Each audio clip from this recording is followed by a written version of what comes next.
ख़ास तौर से मुसलमानों को दबाने की कोशिश की जाती है और उनके साथ जुल्म होता है। कानून यहाँ नहीं है क्या हिंदुस्तान के अंदर? हिंदुस्तान के अंदर कानून हमारे लिए भी है, मुसलमानों के लिए भी है। सब बात 2024 के चुनाव की हो और मुस्लिमों की बात ना की जाए तो बात अधूरी रहती है। ऐसे में हमने सपा सांसद शफीकुर रहमान बर्क से बात की। उन्होंने खुलकर कई मुद्दों पर बात की और मोदी सरकार को लेकर के उन्होंने कई सवालों पर ऐसे जवाब दिए जो चौंकाने वाले थे। सुनिए शफीकुर रहमान बर्क का ये इंटरव्यू। 24 का इलेक्शन के सामने होते हुए भी देश के हालात ठीक नहीं हैं। हालांकि ये जो कुछ भी ये प्रोग्राम ला रहे हैं और या जो इस उनकी बातें कर रहे हैं, इनके सामने इलेक्शन है, उसके बावजूद भी मुसलमानों के साथ आज जो जुल्म हो रहा है, अखिलेश जी ने जो बात कही है वो सही कही है। और जो अहमदाबाद के अंदर ही जी या जो मुस्लिम लड़की है, मुस्लिम थी, लड़का नहीं मुस्लिम लड़का जिसका मवई ढोल का संभल मुस्लिम लड़का है मवई ढोल का। हाँ जिसकी हाँ, मवई डोल का मुस्लिम लड़का है। वो वहाँ सिलाई का काम करता था, तो उससे ज़बरदस्ती है कि तू जय श्री राम के नारे लगाई, ये सारी बातें कही। करने के बाद उसने मना किया कि मैं नारा नहीं लगाऊंगा किसी किस्म को। इस उनका क्या, कितने मुझ पर आप दबाव डालें, लेकिन उसके साथ उसे चाकू से गोदा गया और उसके साथ हमला किया गया। वो उसने तब भी नारा नहीं लगाया। तो इस देश में क्या जो बीजेपी चाहेगी, गलत नारे लगवाएगी, अपने मज़हब की बातें करेगी, तो दूसरे मज़हब वालों को कोई रहने का यहाँ हक़ नहीं मिलेगा क्या? कानून यहाँ नहीं है क्या हिंदुस्तान के अंदर? हिंदुस्तान के अंदर कानून हमारे लिए भी है, मुसलमानों के लिए भी है, सब कौमों के लिए है। और हमें भी जीने का हक़ हासिल है। ये किसी के बाप की जागीर नहीं है। हिंदुस्तान के सब मालिक हैं। सब जो यहाँ रहने वाले हैं वो उन्होंने अपने कीमती वोट का इस्तेमाल करके गवर्नमेंटें बनाई हैं। और आज भी जब इन हालात में मुसलमानों के साथ ये जुल्म किया जाएगा तो बीजेपी को कैसे वो सपोर्ट कर सकता है? और ज़बरदस्ती आप वोट किसी से नहीं ले सकते। न हम बहैसियत मुसलमान के किसी ताकत से मरूब नहीं हो सकते। ना हम अपना गलत वोट का इस्तेमाल करेंगे अपनी मर्ज़ी से। जो देश के हक़ में जो बेहतर होगा वो करेंगे हम। ये हमारा बिल्कुल ये दावा है और ईमानदारी से हम ये बात कह रहे हैं कि हमें जीने का इस देश में पूरा हक़ है, तो हमें जीने दीजिए हमारे साथ। देश की जो संविधान है उसके ख़िलाफ़ आप हमें यहाँ सब कुछ कार्रवाई करके हमें जीने का भी हक़ नहीं दे रहे हैं।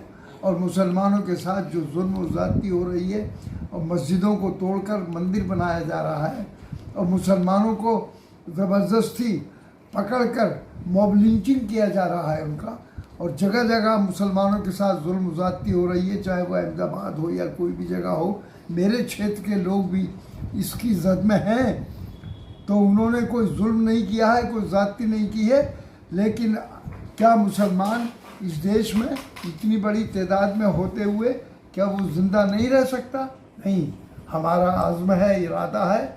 हमें कोई भी ताकत मुसलमान होने से नहीं रोक सकती। हम अपने मज़हब पर रहते हुए हम देश के काम करेंगे, हिंदुस्तान को बचाने के लिए, हिंदुस्तान की हमदर्दी के लिए, हिंदुस्तान की तरक्की के लिए। बहरहाल हम इन चीज़ों से मरूब नहीं होंगे, लेकिन हम देश के ख़िलाफ़ नहीं हैं। हम देश का भला चाहते हैं, देश की तरक्की चाहते हैं और मिलकर रहना चाहते हैं। ये नफ़रत की जो आग यहाँ भड़क रही है, इस नफ़रत की आग को हमें और क़यामत पर ख़त्म करना है और इस देश को मोहब्बत का पैगाम हम देना चाहते हैं। और आप ये पता चल जाएगा इस इलेक्शन के बाद में जो कुछ मुसलमानों के साथ हुआ है और हो रहा है, तो बहरहाल ये नहीं होने दिया जाएगा। जमहूरियत को ख़त्म नहीं होने देंगे, यहाँ के संविधान को हम बदलने नहीं देंगे। संसद जिस तरीके से मबई ढोल के जिस लड़के पे हमला हुआ था और वार किए गए थे और वो उसके परिणाम से मिलने आए थे, इसी के साथ साथ जो है आज मुख्यमंत्री योगी जी ने एक ग्राफिक्स दिया है, उनकी तरफ से एक वो आया फोटोस आई है कि अधिकारी पीड़ित के यहाँ जाएं और पीड़ित की बात पूरी से उसको न्याय दें। तो क्या यही न्याय है कि उसके परिजनों ने आज फ़ोन पर कहा कि हमारी लड़की मंदबुद्धि की नहीं है और उसके साथ जिस तरीके से दुष्कर्म हुआ है और उसका पीएम रातों रात करा दिया गया, तो इस मामले को क्यों दबाया गया? हाँ, मतलब ये है कि अगर एक मुसलमान के साथ कोई जुल्म ज़्यादती होती है तो उसको दबाने की कोशिश क्यों करते हैं? वो चीज़ तो सामने आनी चाहिए कि उसके साथ जुल्म हो रहा है, क्यों हो रहा है और क्या यहाँ पर देश में हो रहा है। तो इसमें हमारे जो उत्तर प्रदेश के क्या नाम है मुख्यमंत्री हैं, क्या नाम है उनका, योगी जी। तो योगी जी को मैं पहले भी कह चुका हूँ, हमारे दोस्त भी रह चुके हैं, लेकिन आज वो भी ये बात कह रहे हैं कि इन चीज़ों में बहरहाल इंसाफ होना चाहिए और इंसाफ की ज़रूरत है। बग़ैर इंसाफ के जमहूरियत कायम नहीं रह सकती, देश नहीं चल सकता। तो देश को, इतने बड़े देश के अंदर मुख्तलिफ मज़हबों के लोग, मुख्तलिफ इंसान रहते हैं, मुसलमान भी रहते हैं। के क्या नाम है मुख्यमंत्री हैं, क्या नाम है उनका, योगी जी। तो योगी जी को मैं पहले भी कह चुका हूँ, हमारे दोस्त भी रह चुके हैं, लेकिन आज वो भी ये बात कह रहे हैं कि इन चीज़ों में बहरहाल इंसाफ होना चाहिए और इंसाफ की ज़रूरत है। बग़ैर इंसाफ के जमहूरियत कायम नहीं रह सकती, देश नहीं चल सकता। तो देश को, इतने बड़े देश के अंदर मुख्तलिफ मज़हबों के लोग, मुख्तलिफ इंसान रहते हैं, मुसलमान भी रहते हैं, हिंदू भी रहते हैं, जाटव भी रहते हैं, पंडित भी रहते हैं, बहरहाल ईसाई भी रहते हैं और सरदार भी रहते हैं, हर मज़हब के लोग यहाँ पर रहते हैं। लेकिन ख़ास तौर से मुसलमानों को दबाने की कोशिश की जाती है और उनके साथ जुल्म होता है। जिस तरीके से देवरिया में 6 त्यागियां अखिलेश जी ने भी आरोप लगाए हैं और अर्धनगर में हालत में युक्ति मिली, उसके बाद दुष्कर्म किया है जिसको दबाया जा रहा है, तो ये क्राइम कंट्रोल मानेंगे इसको आप? नहीं, ये क्राइम कंट्रोल तो जब समझेंगे हम कि हमें इंसाफ मिले। हम नाइंसाफ़ी हो रही है। उन्होंने, अखिलेश यादव जी ने भी ठीक कहा उसमें कि क्राइम कंट्रोल कहाँ है इस वक्त। क्राइम कंट्रोल नहीं है बिल्कुल देश के अंदर, बल्कि क्राइम कराए जा रहे हैं, पार्टी की तरफ से उनको बरगलाया जा रहा है और मुसलमानों के खिलाफ उनके मस्जिदों को छीनने की कोशिश की जा रही है, मस्जिदों को मंदिर बनाने की कोशिश की जा रही है और मुसलमानों को रोज़गार में भी कोई मौका मिलने नहीं दिया जा रहा है। तो ये है इंसाफ पार्टी का।